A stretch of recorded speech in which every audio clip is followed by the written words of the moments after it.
This one is called The Human Half.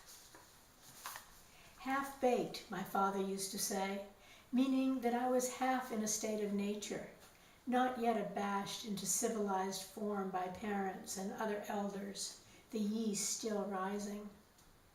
I'm consumed by who is cooked and who is not. Among the Bororo tribe, to cook is to hear and answer the call of rotten wood.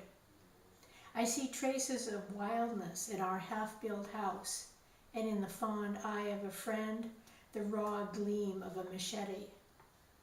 It begins with the sperm's wild dash to the egg. There's also a tribe that opens a person by making him laugh or by splitting his skull. But there's a half that's whole in most of us, like members of a family, one rich, one poor, or the halves of this house. And there's the now and the hereafter, the part that loves, the part that does not. Raw house, always half-built. Raw human, still half-baked. One hand in the oven, the other half out the kitchen door into the storm.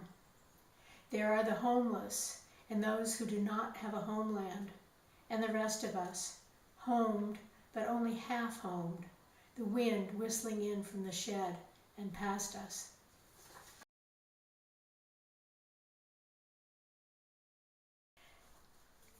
This one is called Black Holes and Memory, a Theory.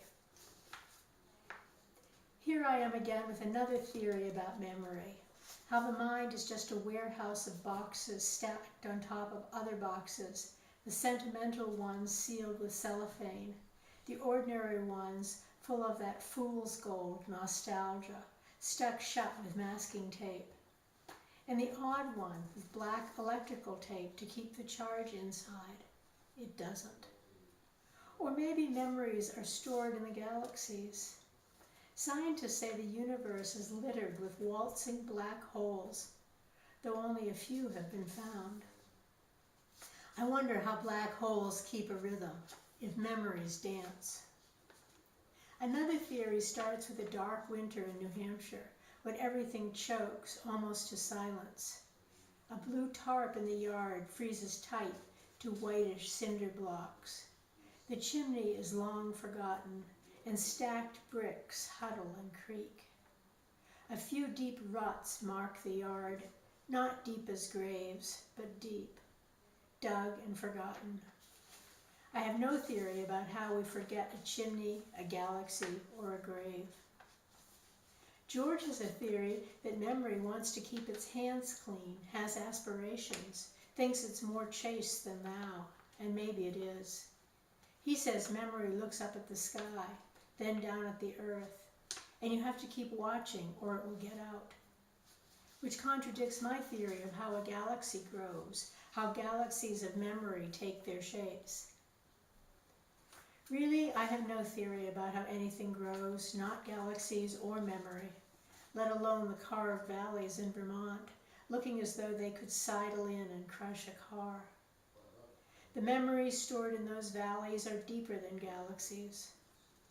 On the wall of a library reading room hangs a blue papier-mâché elephant's head, its blue spout stretched forward over rows of readers' heads, as though it could hose us off the planet for any infraction. My theory says the elephant, proboscis and all, is a black hole of memory, whose light is blue shifted, meaning it has a shorter wavelength than other memories. I myself, along with my theories, have been red shifted throughout this dark season and wait for you. Like us, black holes keep their distance, dancing. They orbit each other several thousand light years apart at 200 kilometers per second. Not a close embrace, not even in our galaxy. Not like the ones stored in memory.